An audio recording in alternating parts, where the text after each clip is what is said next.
জ্বালানি সাশ্রয়ে করণীয় ঠিক করতে সরকারের উচ্চ পর্যায়ের বৈঠক। স্কুলে অনলাইন অফলাইনের সমন্বয়ে ক্লাসের চিন্তা। বৃহস্পতিবার মন্ত্রিসভার বৈঠকে হবে সিদ্ধান্ত। আমরা প্রকাশ্যে বিক্রি করি না। 100 লিটার তেল আছে, কেউ যদি বিপদে পড়ে তেল তো পাম্পে সিরিয়াল নিয়ে আনা যাওয়া সম্ভব না। খুপরি ভাঙাড়ি দোকানেও মিলছে অকটেন ডিজেল। বিভিন্ন জায়গায় অভিযানে জব্দ অবৈধ মজুদ। পাম্পের সীমাহীন অপেক্ষায় দুর্ভোগ। জ্বালানি তেলের দাম নির্ধারণ আজ। দেশজুড়ে বাড়ছে হামের সংক্রমণ। আক্রান্ত অনেক শিশুর বয়সই 6 মাসের কম। টিকা নিতে 9 মাস হওয়ার বাধ্যবাধকতা তুলে নেয়ার পরামর্শ। দ্রুত বিশেষ ক্যাম্পেইনের তাগিদ। রাজধানীর ফুটপাত দখল করে রমরমা ব্যবসা। নেই হাঁটার পথ, ভোগান্তিতে পথচারী। উচ্ছেদে অভিযানে নামছে ডিএমপি। হকারদের জন্য হলিডে মার্কেট চালুর পরিকল্পনা। ইরানের ইস্পাহানে আবারও বাংকার বাস্টার বোমা হামলা। আইআরজিসিরও পাল্টা আক্রমণ। লেবাননে আরও 4 ইসরায়েলি সেনা নিহত। হরমুজ বন্ধ রেখেই যুদ্ধ শেষ করতে চান ট্রাম্প।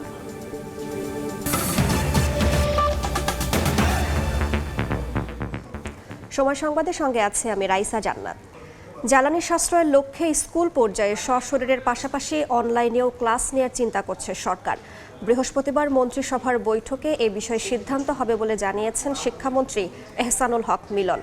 মধ্যপ্রাচ্য সংঘাতের জেরে জ্বালানি পরিস্থিতি নিয়ে সকালে প্রধানমন্ত্রীর সভাপতিত্বে অনুষ্ঠিত উচ্চ পর্যায়ের এক বৈঠক শেষে শিক্ষামন্ত্রী বলেন, দেশে জ্বালানি সাশ্রয়ে প্রধানমন্ত্রী নানা নির্দেশনা দিয়েছেন। এর মধ্যে এখন থেকে স্কুলগুলো 5 দিনের পরিবর্তে সপ্তাহে 6 দিন ক্লাস খোলা রেখে অন্তত 3 দিন অনলাইনে ক্লাস চালু রাখার পরিকল্পনা রয়েছে। বিশেষ করে মেট্রোপলিটন এলাকায় অনলাইন ভিত্তিক ক্লাস চালুর ব্যাপারে ভাবা হচ্ছে। আগামী বৃহস্পতিবার মন্ত্রিসভার বৈঠকে এ বিষয়ে আলোচনার পর চূড়ান্ত সিদ্ধান্ত নেওয়ার কথা জানান শিক্ষামন্ত্রী।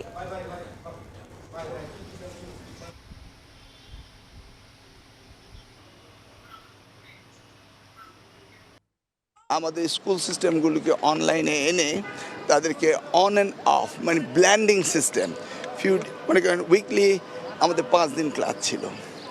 এখন আমরা কিছু ক্লাস আওয়ার লস করেছি রোজার ছুটিতে এবং বিভিন্ন রকমের দেশের আন্দোলন সব মিলিয়ে। তো আমরা স্কুল আওয়ারটাকে অর্থাৎ 6 ডেজে উইক করছি। ইন দ্য মিন টাইম আমাদের ফুয়েল ক্রাইসিস, ইন্টারন্যাশনাল ক্রাইসিসের কারণে আমরা ভাবছি যে ব্ল্যান্ডিং করা যায় কিনা, অন এবং অফ আসবে এবং অনলাইনে, সেটা নিয়ে আমরা আলোচনা করেছি। বিস্তারিত জানাতে এই মুহূর্তে সচিবালয়ে আছেন সহকর্মী প্রসূন আশিস। সরাসরি যাচ্ছি তার কাছে।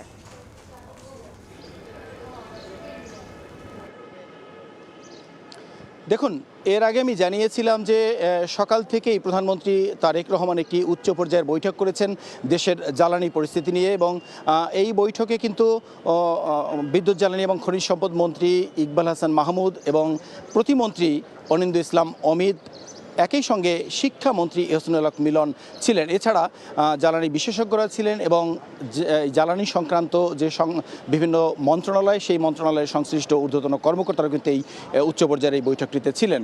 তো আমি এর আগে জানিয়েছিলাম যে সেই বৈঠকে একটা নির্দেশনা আসবে বাংলাদেশে কিভাবে জ্বালানি সাশ্রয় করা যায়, অর্থাৎ মধ্যপ্রাচ্যে যে যুদ্ধ পরিস্থিতি, সেই যুদ্ধ পরিস্থিতির প্রেক্ষিতে সারা বিশ্বজুড়ে এক ধরনের জ্বালানি সংকট তৈরি হয়েছে। এই সংকটে বাংলাদেশে এক ধরনের চাপে পড়েছে এবং বাংলাদেশে আশঙ্কা করছে যে জ্বালানি একটি সংকট দেখা দিতে পারে। তারই প্রেক্ষিতে সরকার নানা ধরনের উদ্যোগ নেওয়ার পরিকল্পনা নিয়েছে। এই বৈঠক শেষে মূলত শিক্ষামন্ত্রী এহসানুল হক মিলন সাংবাদিকদের জানিয়েছেন যে এই যে শিক্ষা ব্যবস্থাটিকে নিয়ে তারা নানা ধরনের পরিকল্পনা সাজাচ্ছে। এর মধ্যে একটি হচ্ছে স্কুল পর্যায়ে আবার অনলাইন ক্লাসে ফিরে যাওয়া যায় কিনা, অর্থাৎ কোভিডকালে যেভাবে অনলাইনে ক্লাস হতো সেই একই পদ্ধতিতে এই জ্বালানি সাশ্রয়ের লক্ষ্যে তারা সপ্তাহে 6 দিন ক্লাস করবেন, সেটি যেমন একটি আলোচনায় এসেছে। এবং এই 6 দিনের মধ্যে 3 দিন হবে অনলাইনে ক্লাস এবং 3 দিন সশরীরে শিক্ষার্থীরা ক্লাস করবেন স্কুলে গিয়ে, এরকম একটি আলোচনা চলছে। এবং একই সঙ্গে মেট্রোপলিটন এলাকাগুলোতে মূলত এই সিদ্ধান্তটা প্রথম দফায় সেটি চালু করা যায় কিনা, এরকম একটি চিন্তাভাবনা রয়েছে, যেটি মন্ত্রী বলেছেন যে এটি এখনও আমাদের আলোচনার মধ্যে রয়েছে, চিন্তাভাবনার পর্যায়ে রয়েছে। আগামী বৃহস্পতিবার যে মন্ত্রিসভার বৈঠক হবে সেই বৈঠকে এই ব্যাপারে আলোচনার পরেই চূড়ান্ত সিদ্ধান্ত নেওয়া হবে যে আরও বিভিন্ন মন্ত্রণালয়গুলোতে এই শিক্ষা ব্যবস্থার মতো জ্বালানি সাশ্রয়ে কি কি পদক্ষেপ নিতে পারে সে বিষয়েও মূলত আগামী মন্ত্রিসভার বৈঠকে আলোচনা হবে, এরকমটি আমরা শুনতে পেরেছি। যে সেই বৈঠকটি শেষ হয়েছে, আমরা যতটা জানতে পেরেছি এই বৈঠকের পরে শিক্ষামন্ত্রী যেমন শিক্ষা ব্যবস্থা নিয়ে বলেছেন, কিছুক্ষণ পরে বিদ্যুৎ জ্বালানি মন্ত্রী এবং প্রতিমন্ত্রী তারাও কিন্তু আনুষ্ঠানিক সংবাদ সম্মেলন করে আরও বেশ কিছু পদক্ষেপের কথা জানাবেন বলে আমরা জানতে পেরেছি।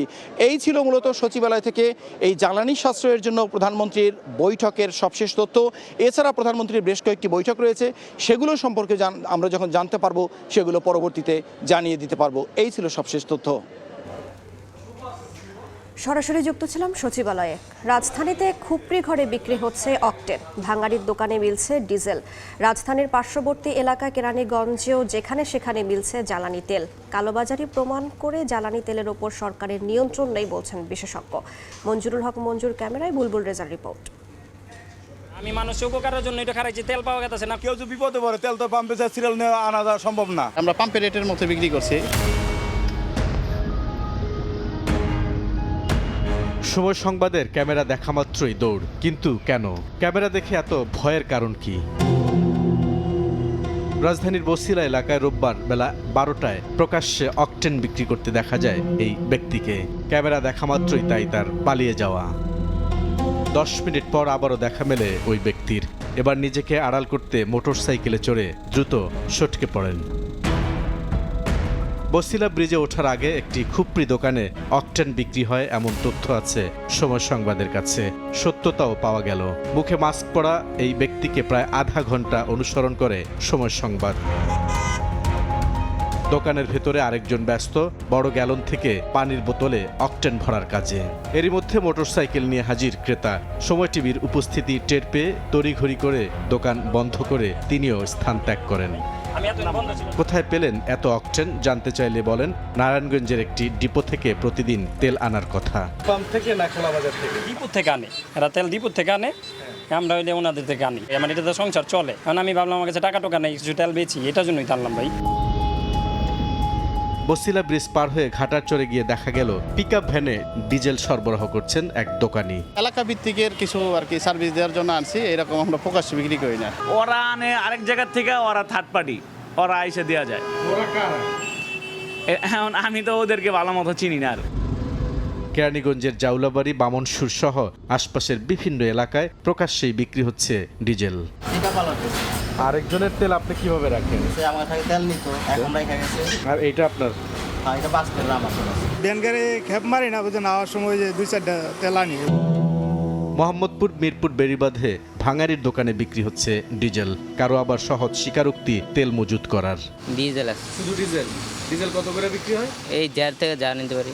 এ তো যে না পাইলে, যারা না পায় তারা আর নেয়। রিজার্ভ কই আপনি দেন না, আপনার তেল কই রিজার্ভ? 100 লিটার তেল আছে। কেউ যদি বিপদে পড়ে তেল তো পাম্পে সিরিয়াল নিয়ে আনা যাওয়া সম্ভব না। কালোবাজারি ঠেকাতে সরকারকে কঠোর হওয়ার বিকল্প নেই বলছেন বিশেষজ্ঞ। জাহাজ থেকে তেল খালাস হওয়া শুরু করে কনজিউমার পর্যন্ত যে তেলের সাপ্লাই চেন, এই চেনের উপরে শতভাগ যদি সরকারের নিয়ন্ত্রণ না থাকে এবং সাপ্লাইয়ে যদি স্বচ্ছতা নিশ্চিত না করা যায়, তাহলে কালো বাজার ঠেকানো যাবে না। সেই নিয়ন্ত্রণটা এখনও সরকার প্রতিষ্ঠিত করতে পারেনি।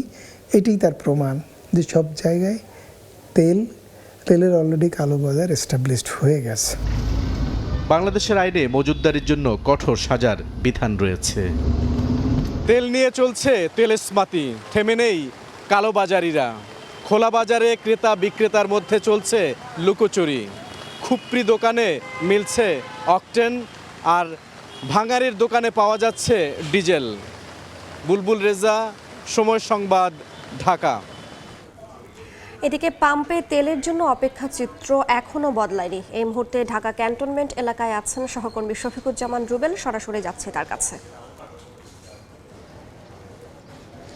আজও রাজধানীর পাম্পগুলোতে কিন্তু আমরা বরাবরের মতোই দেখতে পাচ্ছি দীর্ঘ লাইন। সকাল থেকে আমরা দেখতে পাচ্ছি যতগুলো পাম্পে ঘুরেছি সব পাম্পগুলোতেই লাইন যে সেটা সকাল থেকে দীর্ঘই হয়ে যাচ্ছে। এই মুহূর্তে আমরা রয়েছি মাটিকাটায়, মূলত এটি ক্যান্টনমেন্টের থানার মধ্যেই মিরপুর রোডে অবস্থিত। সেখানে যে পাম্পটি রয়েছে আমরা এখানেও দেখতে পাচ্ছি যে যেই তেল নেওয়ার জন্য যেই অপেক্ষা, সেই অপেক্ষার সারিটি যদি বলি যে 1 থেকে 1.5 কিলোমিটারও পার হয়ে যাবে যতদূর চোখ যাচ্ছে। মূলত আমরা দেখতে পাচ্ছি এই লম্বা সারি, বিশেষ করে মোটর সাইকেল এবং প্রাইভেট কারের এই সারি কিন্তু ধীরে ধীরে বড়ই হচ্ছে এবং এই যে যারা তেল নিচ্ছেন তাদের অপেক্ষার প্রহর কিন্তু ফুরোচ্ছে না। যারা তেল নেওয়ার জন্য অনেকে ভোর রাত্রে এখানে এসছেন, অনেকে বলছেন যে কালকে রাতেই তারা প্ল্যান করে এখানে এসছেন এবং কিছুক্ষণ আগে 2-1 জনে তেল নিতে পেরেছেন। তো বলা যাচ্ছে যে গড় অ্যাভারেজে 5 থেকে 6 ঘন্টা অপেক্ষা করে মূলত তেল তাদের সংগ্রহ করতে হচ্ছে এবং সবচেয়ে তাদের আক্ষেপের জায়গাটা হচ্ছে যে এত দীর্ঘ সময় অপেক্ষা করার পরও অধিকাংশ যে ফিলিং স্টেশনগুলো রয়েছে সেখানে কিন্তু তাদের যে চাহিদা সেই চাহিদা মতো তেল দিচ্ছে না। অর্থাৎ হুইল ট্যাঙ্ক ফুল করে, মানে ট্যাঙ্ক ফুল করে কিন্তু তেল অধিকাংশ ট্যাঙ্কিতে দেওয়া হচ্ছে না, নির্ধারিত কিছু দেওয়া হচ্ছে। যেমন মোটরসাইকেলে 300 থেকে 500 টাকার মধ্যে তেল দেওয়া হচ্ছে, যে বড় গাড়িগুলো রয়েছে প্রাইভেট কারে সেখানে 1000 টাকার মতো সর্বোচ্চ নিতে পারছেন কেউ।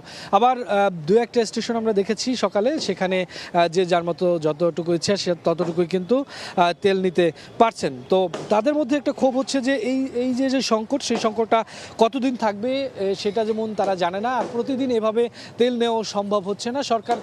সরকারকে একটা দ্রুত পদক্ষেপ নেওয়ার জন্য তারা আহ্বান করছেন যাতে দ্রুত এই সংকট সমাধান করা হয় এবং দৈনন্দিন জীবন তাদের যাতে কোনো ধরনের ভোগান্তি দীর্ঘমেয়াদী না হয়। তো সব মিলিয়ে রাজধানীর ফিলিং স্টেশন থেকে এই ছিল এই মুহূর্তে। সরাসরি যুক্ত ছিলাম ঢাকা ক্যান্টনমেন্ট এলাকায়। রাজধানীর মগবাজারে বাংলাদেশ পেট্রোল পাম্প ওনার্স অ্যাসোসিয়েশনের সংবাদ সম্মেলন চলছে, সরাসরি যাচ্ছে সেখানে। অসংখ্য ধন্যবাদ। আমি একেবারে দায়িত্ব নিয়ে বলছি, যারা অন্যায় অনিয়ম করবে তার দায়ভার তাদের। এরকম যদি কোনো পেট্রোল পাম্প করে থাকে, আমি একটু শেষ করি, আপনি প্রত্যক্ষদর্শী, আমরাও তো প্রত্যক্ষদর্শী। যদি কোনো পেট্রোল পাম্প করে থাকে, I will ask government to terminate their dealership. আমাদের এদের জন্য কোনো রিকোয়েস্ট নাই, এদের জন্য কোনো অনুকম্পা নাই। আমার জানা নাই এটা কত পার্সেন্ট পাম্প করছে। একটা জিনিস আপনাদেরকে বুঝতে হবে, একটা পেট্রোল পাম্পে তেল যে ট্যাঙ্কে থাকে, ওই তেল যদি পুরোটা সাকশন করে ফেলে, পরবর্তী তেল আসলে ওদের ইয়ারলক হয়ে যায়। অন্তত 200-400 লিটার তেল ট্যাঙ্কে রাখা অবস্থায় ওটাকে অফ করতে হয়, তা না হলে ওই তেল আসলে এটাকে আবার পুরো লাইন চেক করে চালু করতে 1 ঘন্টা লেগে যাবে। আপনি যদি বলেন স্পেসিফিক কোনো পেট্রোল পাম্পের কথা যে তেল থাকা অবস্থায় তেল দেয় নাই, সে সুযোগ আর এখন নাই। এখন প্রত্যেকটা পাম্পে একজন ট্যাগ অফিসার আছে। Petrol pump Malik has got nothing to do. সেই ট্যাগ অফিসার সরকার নির্ধারিত ট্যাগ অফিসার, আমাদের নির্ধারিত নয়। উনি কতটুকু তেল আসছেন, কয়টা পর্যন্ত দিবেন, কাকে কতটুকু দিবেন, এটা নির্ধারণ করার ব্যবস্থা হয়েছে আজকের থেকে। এবং পেট্রোল পাম্পের ম্যানেজার মালিক কারোর সাথে কথা বলার দরকার নেই। They will sit in the petrol station, they will allocate ট্যাঙ্কে কী আছে, কী দেওয়া হবে। এখানে আমাদের আর কোনো দায়িত্ব নাই। অতীতে যদি কোনো কিছু ঘটে থাকে, আমি আবার দায়িত্ব নিয়ে বলছি, if it is so, let the government terminate their dealership. We do not have any complaint. মগবাজারে বাংলাদেশ পেট্রোল পাম্প ওনার্স অ্যাসোসিয়েশনের সংবাদ সম্মেলন চলছে, সরাসরি যুক্ত ছিলাম সেখানে। সংবাদ সম্মেলনের সম্পূর্ণ অংশ দেখতে ভিজিট করুন সময় টিভির ফেসবুক পেজে। সময় সংবাদে আরও থাকছে, আগামী বছর থেকে সারা বছর থাকছে রিটার্ন জমার সুবিধা। প্রথম প্রান্তিকে দিলে কর প্রণোদনা, বাজেটে কর অব্যাহতি কমানোর পরিকল্পনা এনবিআরের। দেশে হামের প্রাদুর্ভাব প্রতিরোধে 9 মাস বয়সের টিকা থাকলেও আক্রান্তের অধিকাংশই কম বয়সী শিশু। এমন পরিস্থিতিতে টিকা কার্যক্রমের বয়সসীমা কমিয়ে 1 মাসের বিশেষ ক্যাম্পেইন করার পরামর্শ জনস্বাস্থ্য বিশেষজ্ঞের। বলেন, রোগ প্রতিরোধ ক্ষমতা বাড়াতে সচেতন হতে হবে গর্ভাবস্থায়ও। মনির হোসেনের রিপোর্টে বিস্তারিত। দেশের 10 জেলায় হঠাৎ হামের প্রাদুর্ভাব। 30 মার্চ পর্যন্ত সারা দেশে শনাক্ত 764 জন, ঘটেছে মৃত্যুর ঘটনাও। সাধারণত হাম প্রতিরোধে জন্মের 9 থেকে 15 মাসের মধ্যে শিশুদের দেয়া হয় টিকা। তবে আশঙ্কার বিষয়, হামে আক্রান্ত হয়ে হাসপাতালে ভর্তি হওয়া শিশুদের 60% 9 মাসের কম বয়সী। রোগীগুলোর প্রায় 60 থেকে 70% রোগী হচ্ছে 9 মাসের আগেই হাম হয়েছে। তার মানে তারা তাদের জীবনের প্রথম যে হামের টিকা সেটা এখনো পর্যন্ত পায়নি। সংক্রামক ব্যাধি হাসপাতালের এই চিকিৎসকের পরামর্শ 6 মাস থেকে হামের বিকল্প টিকা দেয়ার। হামের বিকল্প একটা টিকাদান সূচি আছে, সেটা হচ্ছে যে 9 মাস বয়সের জায়গায় আমরা 6 মাস বয়স থেকে হামের টিকা দিতে পারি। যারা নীতি নির্ধারণ করেন তারা হয়তো বা এই ডিসিশনটা নেবেন যে এখন আমরা ওই পর্যায়ে আছি কিনা যে আমরা 6 মাস বয়স থেকেই টিকাটা দিব কিনা। জনস্বাস্থ্য বিশেষজ্ঞরাও বলছেন দেশে পরীক্ষিত আছে 6 মাসের শিশুদের হামের টিকা দেওয়ার বিষয়টি। তাই অবস্থা অনুযায়ী প্রয়োজনে বয়সসীমা কমিয়ে আনার পরামর্শ তাদের। এটা সম্ভব এবং এটি নিয়ে গবেষণাও আছে, আমাদের দেশেই গবেষণা আছে, আইসিডিবি গবেষণা করেছে। তারা ওই 6 মাসের বয়সের বাচ্চাদের টিকা দিয়েছে এবং সেটা সন্তোষজনক। শুধু টিকার বয়সসীমা নয়, কম বয়সে হামে আক্রান্তের প্রাদুর্ভাব কমাতে গর্ভাবস্থায়ও মায়েদের সচেতন হওয়ার পরামর্শ এই বিশেষজ্ঞের।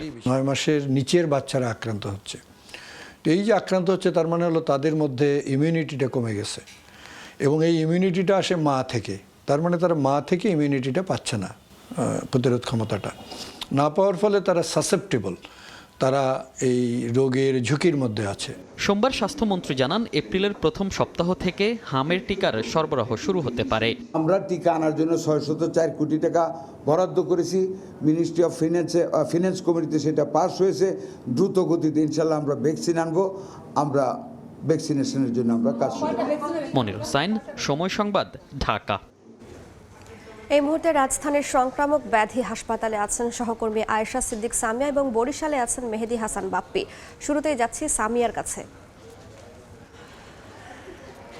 সারা দেশেই সংক্রামক ব্যাধি হামের প্রাদুর্ভাব বেড়েছে এবং সেই জন্যই কিন্তু আজকের এই মহাখালী যে হাসপাতালটিতে আমরা আছি সেখানে দেখছি শুধু 9 বছর বা 15 বছরই নয়, 7 থেকে 15 মাসের শিশুদেরকে কিন্তু আমরা এখানে দেখছি এবং আমরা এখানে অনেক শিশু পেয়েছি যাদের হামের টিকার বয়সই হয়নি, কিন্তু তারা হামে আক্রান্ত হয়ে হাসপাতালে ভর্তি হয়ে আছেন। এতে কিন্তু উদ্বিগ্ন যে অভিভাবকরা রয়েছেন তারা কিন্তু বলছিলেন যে হামের এই টিকা 9 মাসে দেওয়ার কথা, কিন্তু 7 থেকে 8 মাসের মধ্যেই আসলে তাদের শিশু হামে আক্রান্ত হয়ে আজকে ভর্তি হয়ে আছেন এবং হাসপাতালে প্রায় মহামারী আকারের অবস্থা, কারণ এই হাসপাতালে পর্যাপ্ত আসলে যে চিকিৎসক তারা নেই এবং নার্সরাও হিমশিম খাচ্ছে এত রোগীর চাপ সামলাতে যেয়ে। এবং আমরা যেটি দেখছি যে অনেকেই বলছেন যে হাসপাতালে অনেকেই যারা প্রথম ডোজটি দিয়েছেন দ্বিতীয় ডোজ দেওয়ার সময় হাসপাতালে কিন্তু সেটি পাননি, এমনটি অভিযোগ জানাচ্ছিলেন যে বেশ কয়েকবার হাসপাতালে যাওয়ার পরেও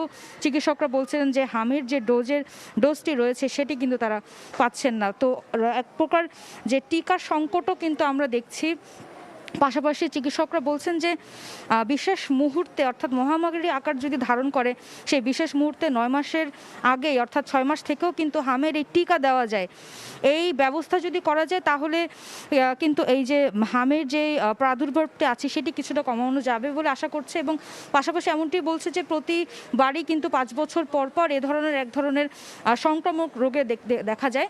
তো এর খবর জানতে আমরা চলে যাব বরিশালে, সহকর্মী আছেন আমাদের, সেখানকার খবর জানাবেন তিনি।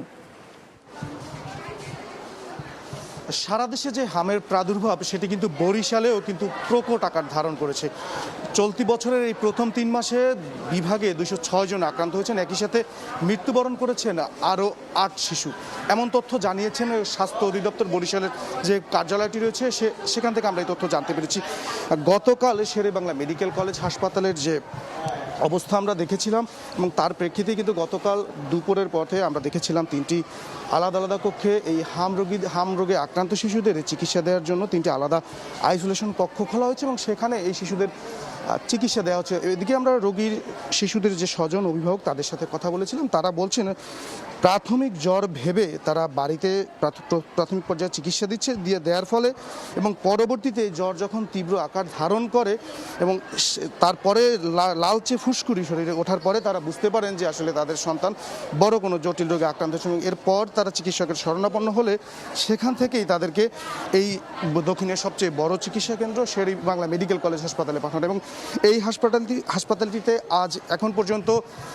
হাসপাতালটিতে এই পর্যন্ত রয়েছে 37, আজকে এখন পর্যন্ত 37 জন শিশু চিকিৎসা নিচ্ছে। তো বরিশাল শেরেবাংলা মেডিকেল কলেজ হাসপাতাল থেকে আমার কাছে এতটুকু খবরই এই মুহূর্তে ছিল। সরাসরি যুক্ত ছিলাম বরিশালে, তার আগে যুক্ত ছিলাম ঢাকায়। গাড়ির টায়ার, ভারী যন্ত্রপাতি, ফার্নিচার কিংবা খাবার দোকান বৈধ সীমানা ছাড়িয়ে ফুটপাত দখল করে চলছে ব্যবসা। বছরের পর বছর ধরে হাঁটার পথটুকু পাচ্ছেন না রাজধানীবাসী। হকার উচ্ছেদে এবার অভিযানে নামছে ডিএমপি। সালাউদ্দিনের তোলা ছবিতে বিস্তারিত জানাচ্ছেন তানভীর হাসান মেঘ। দোলাইখালের দুই পাশেই রাস্তাঘাটে মালামাল রাখে। রাস্তায় না হাঁটতে পেরে এই যে বলে আমাকে নিচে নেমে হাঁটতে হবে, আমি রিক্সের মধ্যে পড়বো। যখন ফুটপাত মানুষ ইউজ করতে পারে না, তখন স্বাভাবিকভাবে সে করে কি রাস্তা নেমে আসে। চারদিকে সারি সারি টায়ার আর যন্ত্রাংশ, এ যেন গ্যারেজের অন্দরমহল। চেনারই উপায় নেই হাঁটার পথ। ফুটপাত দখল করে এভাবেই চলছে ব্যবসা।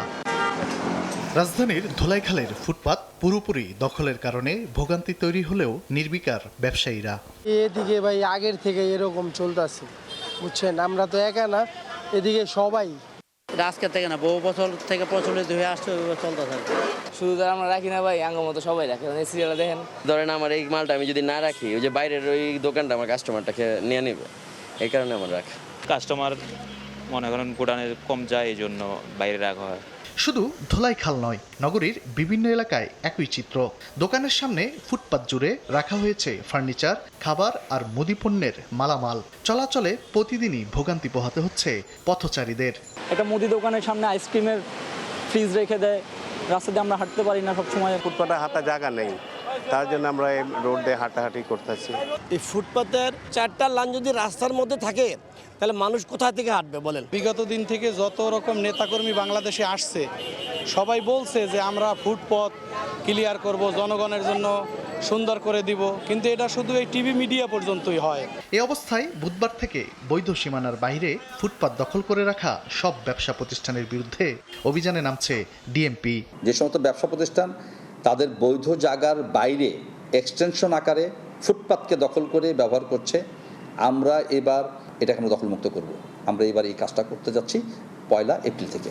এছাড়া হকারদের জন্য নির্ধারিত এলাকায় শীঘ্রই হলিডে ও নাইট মার্কেট চালু করতে কাজ করছে সংশ্লিষ্টরা। তানভীর হাসান মেঘ, সময় সংবাদ, ঢাকা। সময় সংবাদে আরও থাকছে, এশিয়ান কাপ বাছাইয়ে নিজেদের শেষ ম্যাচের সন্ধ্যায় সিঙ্গাপুরের মুখোমুখি হবে বাংলাদেশ। সমর্থকদের জয় উপহার দিতে চান অধিনায়ক জামাল, অভিন্ন লক্ষ্য কোচেরও। এবার বাণিজ্যের সংবাদ।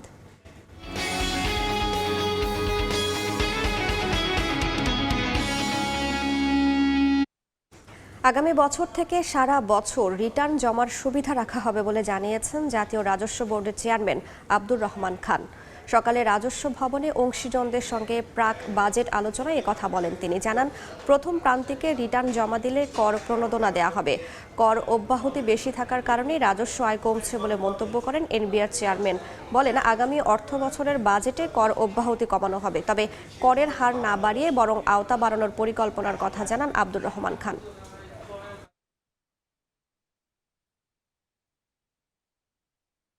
আগামী বছর আমরা সারা বছর ধরে রিটার্ন দেওয়াটা ওপেন রাখবো। আমাদের যেমন 30শে নভেম্বর রিটার্ন দেওয়ার শেষ তারিখ, এটা নিয়ে একটা যুদ্ধবংদেহী একটা অবস্থা তৈরি হয়। আমরা বলছি 4 কোয়ার্টারে আমরা ভাগ করব। ফার্স্ট কোয়ার্টারে যারা রিটার্ন দিবে তাদেরকে আমরা ইনসেন্টিভ দিব, তারা কিছু রিবেট পাবে। সেকেন্ড কোয়ার্টারে যারা রিটার্ন দিবে তারা রেগুলার। থার্ড কোয়ার্টারে যারা দিবে তারা রেগুলার থেকে একটু বেশি দিবে।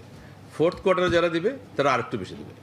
সুতরাং ট্যাক্স পেয়ার ঠিক করবে উনি কি বেশি দিয়ে রিটার্ন দেবে না উনি কম দিয়ে রিটার্ন দেবে না উনি ডিসকাউন্ট দেবে।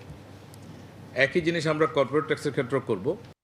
দেশের বাইরের খবর, ইরানের ইস্পাহানে ব্যাপক হামলা চালিয়েছে যুক্তরাষ্ট্র।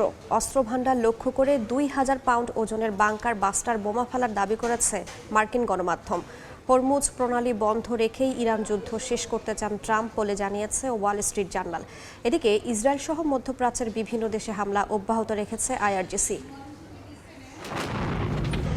মঙ্গলবার ভোরে যুক্তরাষ্ট্র ও ইসরায়েলের যৌথ হামলায় কেঁপে ওঠে ইরানের ইস্পাহান শহর। বড় একটি অস্ত্র ভান্ডার লক্ষ্য করে 2000 পাউন্ড ওজনের বাংকার বাস্টার বোমা ফেলা হয়েছে বলে দাবি করেছে মার্কিন গণমাধ্যম। হামলার ভিডিও নিজের সামাজিক মাধ্যমে শেয়ার করেছেন প্রেসিডেন্ট ডোনাল্ড ট্রাম্প। এদিন সকালেই জবাব দেয় ইরানের বিপ্লবী গার্ড IRGC।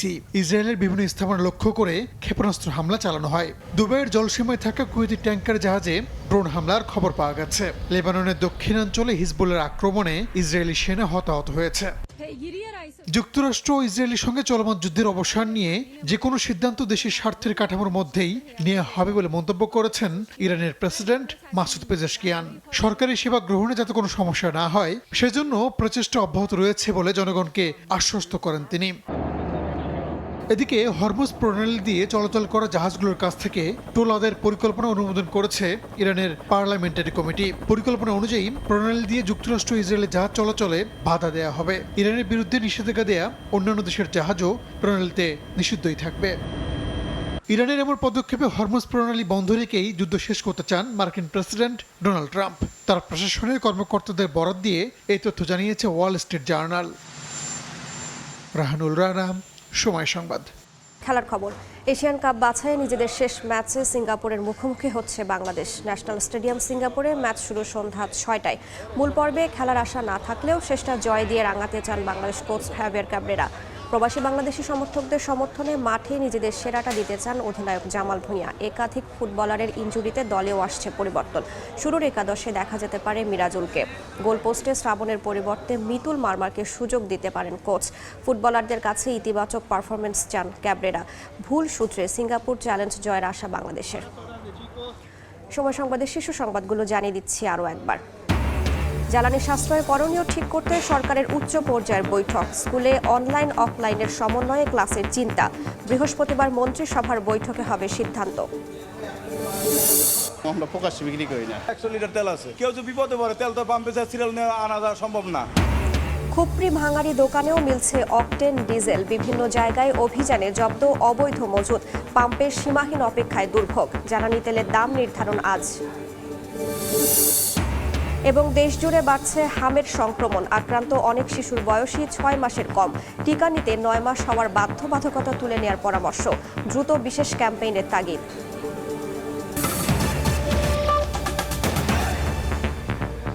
এই ছিল দুপুর 12টার সময় সংবাদে। এরপর খেলার সময় সঙ্গে থাকবেন সহকর্মী সাজিদ মুস্তাহিদ। ধন্যবাদ রাইসা। খেলার সময় না আসছে কিছুক্ষণ পর সঙ্গে থাকুন সময়ের।